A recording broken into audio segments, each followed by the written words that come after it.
সকলকে surveying lecture 3 part 1-এ স্বাগতম।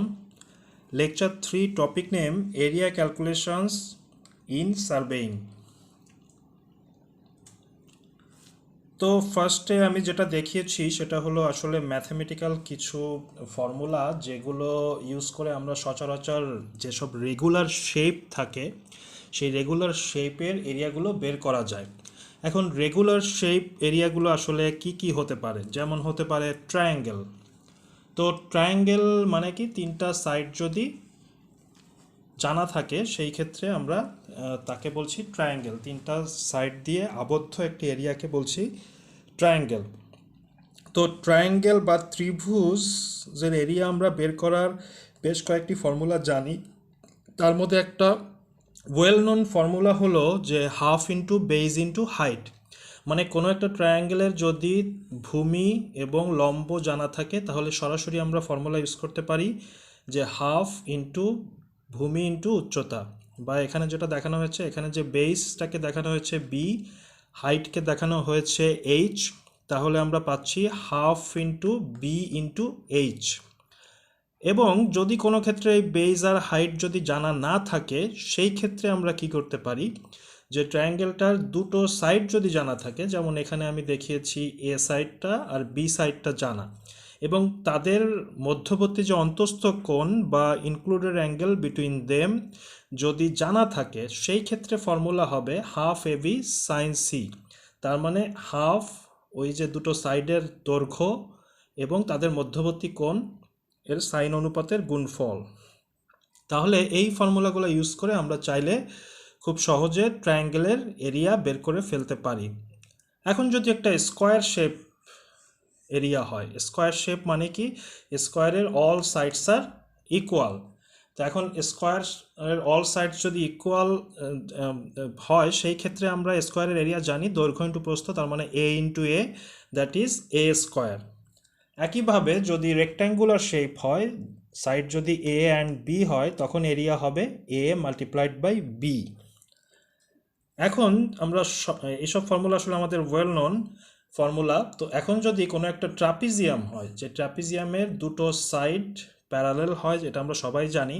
তো প্যারালেল যে সাইড দুটো, সেই দুটো সাইডের একটার লেন্থ যদি হয় এ আর একটা লেন্থ যদি হয় বি, আর এই দুইটা প্যারালেল সাইডের মধ্যবর্তী লম্ব দূরত্ব যদি হয় এইচ, তাহলে ট্রাপিজিয়ামটির এরিয়া হবে half into some of parallel sides into height. তার মানে সমান্তরাল বাহুদ্বয়ের যোগফল ইন্টু উচ্চতা ইন্টু হাফ। তো হাফ, এখানে সমান্তরাল বাহুদ্বয় কি কি, এ আর B, so half A plus B into height H. এখন একটা নতুন ফর্মুলা দেখি, যে যদি এন সাইডেড পলিগন হয়, পলিগন বলতে জেনারেলি বোঝায় যে ট্রায়াঙ্গেল থেকে শুরু করে অসংখ্য সাইডও যদি হয় কোনো সমস্যা নাই, যেমন ট্রায়াঙ্গেলও একটা পলিগন বলা যায়। ট্রায়াঙ্গেলের তিনটা সাইড থাকে, আর রেক্টাঙ্গেল বা চতুর্ভুজ, কোয়াড্রিলেটারাল বা চতুর্ভুজ, এই তার থাকে জেনারেলি চারটা সাইড। সব টাইপের চতুর্ভুজেরই চারটা সাইড। তো এন হলো যে নাম্বার অফ সাইডস, সাইডসকে বলছি আমরা এন, নাম্বার অফ সাইড, যতগুলো সাইড থাকবে তাকে, সেই নাম্বারটাকে বলছি আমরা এন। আর যদি রেগুলার পলিগন, রেগুলার পলিগন দিয়ে বোঝাচ্ছে যে অল সাইডস আর ইকুয়াল, যেমন স্কোয়ারও একটা রেগুলার পলিগন। ট্রায়াঙ্গেলের মধ্যে যেমন ইকুইল্যাটারাল ট্রায়াঙ্গেল, মানে যে সুষম বাহু ত্রিভুজ, মানে যে ট্রায়াঙ্গেলের সব সাইড সমান তাকে বলছি আমরা ইকুইল্যাটারাল ট্রায়াঙ্গেল বা সুষম বাহু ত্রিভুজ। তাহলে সেটাও কিন্তু একটা রেগুলার পলিগন বলা যায়। যদি 100টা সাইড থাকে, 100টা সাইড থাকলে 100টা সাইড বিশিষ্ট একটি পলিগন হবে। এবং যদি এরকম অসংখ্য সাইডও থাকতে পারে, তো মোট কথা এন সাইডেড পলিগন যদি হয় তার এরিয়া হবে 1/4 n into a square cot 180 degree by n. তার মানে এখানে 1/4 এন দিয়ে বোঝাচ্ছে আসলে কতগুলো সাইড, যতগুলো সাইড ততগুলো এনের ভ্যালু হলো তত। এ হলো একটা সাইডের দৈর্ঘ্য, একটা সাইডের দৈর্ঘ্য, যেহেতু রেগুলার পলিগন সব সাইড সমান তাই একটা সাইডের দৈর্ঘ্য হলো এ। তাহলে 1/4 n a square cot 180 divided by n, n হলো নাম্বার অফ সাইডস।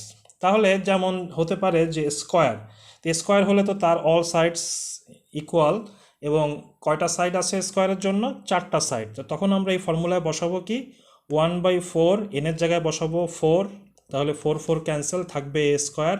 কট 180/4, এই কট 180/4 ভ্যালু কিন্তু ক্যালকুলেটারে বসালে আমরা পাবো 1। তার মানে আসলে এখানে থাকছে আলটিমেটলি এ স্কোয়ার, মানে এই ফর্মুলাটা পেয়ে যাচ্ছি।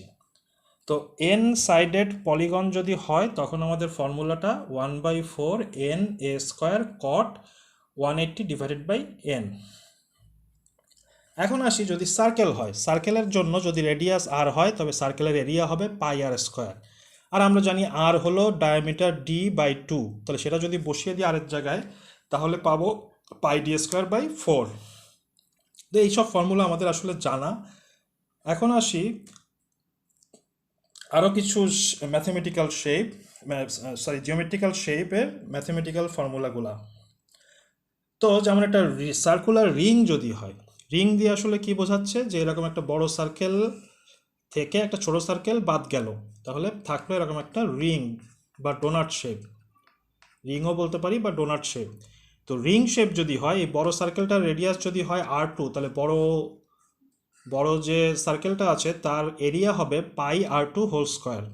আর মাঝখানে যে ছোট সার্কেলটা বাদ গেল সেটার এরিয়া হবে পাই r1 হোল স্কোয়ার। তাহলে আমাদের এই যে রিংটার যে এরিয়া সেটা হচ্ছে পাই r2 square minus pi r1 square.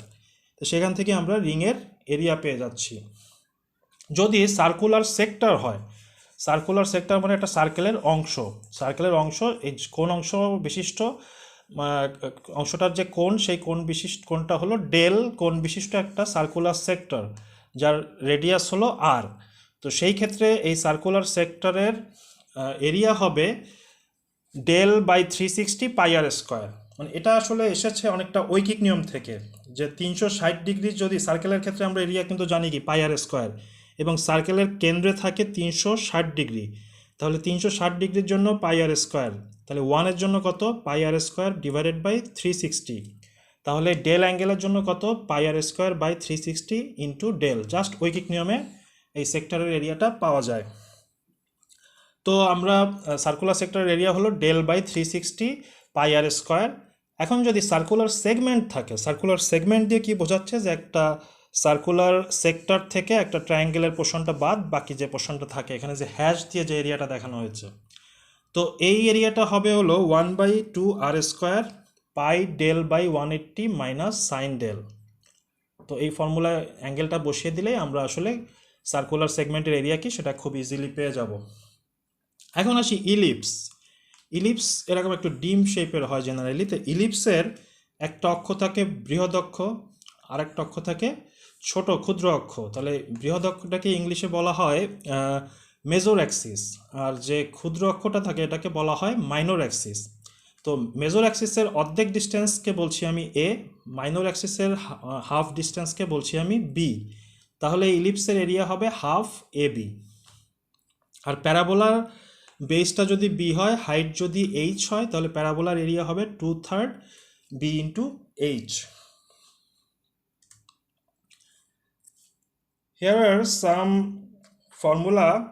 Here are the 7 important rules or methods used for the calculation of area in surveying. মানে সার্ভেইংয়ে আমরা জেনারেলি 7টা মেথডে এরিয়া বের করতে পারি। এখানে সেই 7টা মেথড আমরা এখন ডিসকাস করব। এর মধ্যে ফার্স্টে আসছে average ordinate rule, mid ordinate rule, trapezoidal rule, Simpson's 1/3 rule, graphical method, by using planimeter, by coordinates. তো এখন আমরা আজকের যে ফার্স্ট পার্টে দেখব যে অ্যাভারেজ অর্ডিনেট রুল এবং মিড অর্ডিনেট রুল। এরপরে বাকি যেগুলো সেগুলো আমরা পরবর্তী লেকচারগুলোতে ডিসকাস করব। তো এখন আসা যাক অ্যাভারেজ অর্ডিনেট রুলটা কি, বা অ্যাভারেজ অর্ডিনেট রুল বা মিড অর্ডিনেট রুল দিয়ে কিভাবে আমরা এরিয়া ক্যালকুলেশন করতে পারি সেগুলোর ডিটেইল একটু দেখার চেষ্টা করি। তো ফার্স্টে আসি অ্যাভারেজ অর্ডিনেট মেথড। তো অ্যাভারেজ অর্ডিনেট মেথডে আমরা বোঝাই যাচ্ছে নাম থেকে যে অর্ডিনেটের অ্যাভারেজ নেওয়া হবে। তো এখন ফার্স্টে আসি যে অর্ডিনেটটা কি। অর্ডিনেট হলো যে আমরা ধরলাম একটা ইরেগুলার এরকম বাউন্ডারি আছে, একটা প্লটের এরকম সাইড দিয়ে ইরেগুলার বাউন্ডারি আছে। তো সেই আমরা একটা চেইন লাইন ফেললাম, তো চেইন লাইন ফেললাম, সে চেইন লাইন বা একটা লাইন আমরা সিলেক্ট করে নিলাম, যে লাইনের সাপেক্ষে আমরা ওই এরিয়াটুকু বের করব, যে ওই বাউন্ডারি পর্যন্ত কত এরিয়া আছে এটা বের করব। তো এই যে মাঝখান দিয়ে যে লাইন, যে লাইনের সাপেক্ষে আমি এটাকে মাপছি তাকে আমরা বলছি বেজ লাইন। তো এই বেজ লাইন থেকে একটা নির্দিষ্ট ডিস্টেন্স পরপর আমরা যেটা করি প্র্যাকটিক্যালি, যে পারপেন্ডিকুলার ডিস্টেন্সগুলো বের করে নিই ফিল্ডে। তো পারপেন্ডিকুলার যে ডিস্টেন্স এটাকেই বলা হচ্ছে অফসেট, অর কোনো কোনো ক্ষেত্রে আমরা বলতে পারি অর্ডিনেট। তাহলে এই অফসেট বা অর্ডিনেট থেকেই আসছে আসলে ও নামটা এসেছে আর কি। তাহলে এই যে ফার্স্টে যে অর্ডিনেটটা আমরা মেপেছি সেটাকে বলছি হলো O1, সেকেন্ড যে অর্ডিনেটটা মেপেছি তাকে বলছি O2, একইভাবে O3, O4, O5, O6, এভাবে আমরা সবগুলো অর্ডিনেট আমরা চাইলে ফিল্ডে চেইন অর টেপ দিয়ে মেজার করে ফেলতে পারি। তো এবং খেয়াল করে দেখি যে আমাদের যে একটা অর্ডিনেট থেকে আরেকটা অর্ডিনেটের মধ্যবর্তী যে দূরত্ব সেটা হচ্ছে আমরা বলছি ডি। জেনারেলি আমরা এই ডিটা ইরেগুলার রাখার চেষ্টা করি, কিছু কিছু ক্ষেত্রে হয়তো বা রেগুলার রাখা পসিবল না হলে সেখানে হয়তো বিভিন্ন রকমের ডিও থাকতে পারে, যেটা আমরা পরবর্তীতে ম্যাথে ডিসকাস করব। তো এখানে যে ছোট ছোট যে পার্ট অর্ডিনেট, ছোট ছোট যে খণ্ড, সেই খণ্ডের যে ডিস্টেন্স তাকে বলছি হলো ডি, এবং টোটাল ডিস্টেন্সটাকে আমরা বলছি হলো এল। তো আমি এখানে যে ফিগারটা দিয়েছি এখানে একটু লক্ষ্য করি যে এখানে কয়টা ভাগ আছে বা কয়টা সেগমেন্ট আছে। 1 2 3 4 5 4 5 6, মানে এখানে 6টা সেগমেন্ট আছে। তো যদি 6টা সেগমেন্ট থাকে সেই ক্ষেত্রে আমাদের অর্ডিনেট বা অফসেট লাগছে কয়টা, এখানে 1 2 3 4 5 6 7, তার মানে যতগুলো সেগমেন্ট থাকবে তার থেকে একটা বেশি অর্ডিনেটস লাগছে, কেননা এই প্রথমে শুরু দিয়ে একটা দিয়ে শুরু এবং একটা যে শেষ, এজন্য অর্ডিনেট নাম্বার কিন্তু সেগমেন্ট নাম্বার থেকে 1 বেশি হবে। তাহলে নাম্বার অফ সেগমেন্ট যদি হয়, নাম্বার অফ সেগমেন্ট বা যতগুলো ভাগে ভাগ করলাম, বা নাম্বার অফ ডিও বলতে পারি, নাম্বার অফ ডি যদি হয় এন, তাহলে নাম্বার অফ অফসেট হবে বা নাম্বার অফ অর্ডিনেট হবে n+1। তো এই জিনিসটা আমাদের অ্যাভারেজ অর্ডিনেট মেথডে এটা কিন্তু ইম্পর্ট্যান্ট, যে অফসেট নাম্বার হবে বা অর্ডিনেট নাম্বার হবে নাম্বার অফ সেগমেন্ট থেকে এক বেশি। তো আমরা কিভাবে বের করতে পারি যে অ্যাভারেজ অর্ডিনেট মেথডে এরিয়া, সেটা একটু দেখব। আসলে অনেকটা এটা হলো অ্যাভারেজ দৈর্ঘ্য ইন্টু অ্যাভারেজ প্রস্থ, অনেকটা এরকম। এখানে যদি আমি এলটাকে ধরি দৈর্ঘ্য, আর অ্যাভারেজ প্রস্থটা কী হবে, এই সবগুলো অর্ডিনেটের গড় বা average, average of all coordinates. So এটার ফর্মুলা হবে, অ্যাভারেজ অর্ডিনেট মেথডে এরিয়া ক্যালকুলেশনের ফর্মুলা হবে যে average of all ordinates into total length. তো আসি আমরা এখন, দেখা যাক এই যে sum of all ordinates divided by number of ordinates into total length. এটাই ফার্স্টের যে পোর্শনটা, যেই পোর্শনটা এটা হলো অ্যাভারেজ অফ অল অর্ডিনেটস, আর এই পোর্শনটা হলো লেন্থ। তাহলে আমরা যেটা পাচ্ছি যে আমাদের নাম্বার অফ অর্ডিনেটস কত ছিল, যেহেতু সেগমেন্ট নাম্বার অফ সেগমেন্ট হলো n, তাহলে নাম্বার অফ অর্ডিনেটস হবে n+1। তাহলে এখানে আমাদের যতগুলো অর্ডিনেট থাকবে, যে যতগুলো অর্ডিনেটস থাকবে সবগুলোকে যোগ করে তারপরে n+1 দিয়ে ডিভাইড করে মাল্টিপ্লাই করব লেন্থ দিয়ে, তাহলে আমরা ডিরেক্ট এরিয়াটা পেয়ে যাব। তো এটাই হলো অ্যাভারেজ অর্ডিনেট মেথড। তো অ্যাভারেজ অর্ডিনেট মেথডের একটা ম্যাথ দেখে নেওয়া যাক। এখানে একটা এক্সাম্পল দেওয়া আছে, তো এক্সাম্পলে বলা আছে যে the following offsets were taken from a chain line of 60 meter to an irregular boundary line at an interval of 10 meter. The offsets are 0, 2.5, 3.5, 5, 4.6, 3.2 and 0. তার মানে এখানে যেটা বলা আছে একটু খেয়াল করে দেখি, the following offsets were taken, offsets মানে আমি বললাম অর্ডিনেটস, তাহলে offsets were taken from a chain line, মানে একটা বেজ লাইন, চেইন ফেলে, মানে চেইন সার্ভেইংয়ের চেইন ফেলে একটা বেজ লাইন বানানো হয়েছে। ওই বেজ লাইনের লেন্থ হলো 60 মিটার। 60 মিটার লেন্থের থেকে আমরা একটা ইরেগুলার বাউন্ডারির এরিয়া ক্যালকুলেশন করছি। তো সেই ইরেগুলার বাউন্ডারির বিভিন্ন পয়েন্টে আমরা অফসেট নিয়েছি। কিভাবে অফসেট নিয়েছি? 10 মিটার ইন্টারভ্যালে, মানে 10 মিটার পর পর। তো 10 মিটার পর পর যে রিডিংগুলো পাওয়া গেছে সেগুলো দেওয়া আছে। তো শুরুতে রিডিং ছিল এখানে কত, 0, তাহলে শুরুর রিডিংটা হলো 0, 10 মিটার পরে গিয়ে রিডিংটা হলো 2.5, আরও 10 মিটার পরে গিয়ে 3.5, আরও 10 মিটার পরে গিয়ে 5, আরও 10 মিটার পরে গিয়ে 4.6, তারপরে 3.2 এবং তারপরে লাস্টে গিয়ে আবার 0। তো এখন এখানে বের করতে বলা হয়েছে কি, compute the area between the chain line, comma the irregular boundary line and the end of offsets by average ordinate rule and the end of offset। আমি আবার পড়ছি, the compute the area between the chain line, the irregular boundary line and the end of offsets by average ordinate rule। তার মানে এই যে chain line, boundary line আর end offset দুটোর মধ্যে যে এরিয়াটা, ক্লোজড এরিয়াটা, এই এরিয়াটাই বের করতে বলা হয়েছে। তো এখন কিভাবে আমরা এরিয়াটা বের করতে পারি, আমাদের লাগবে যে কতগুলো অর্ডিনেটস আছে। অর্ডিনেটস এখানে কতগুলো আছে আমরা কিন্তু জাস্ট কাউন্ট করেই পেয়ে যাচ্ছি, 1 2 3 4 5 6 7 অর্ডিনেটস, এবং 7 অর্ডিনেটসের অ্যাভারেজ কী হবে, 7 অর্ডিনেটসের ভ্যালুগুলোকে সাম করে 7 দিয়ে ডিভাইড করতে হবে ইন্টু টোটাল লেন্থ কত, এরকম 6টা সেগমেন্ট আছে, তাহলে 10 × 6 তার মানে 60, টোটাল লেন্থ 60।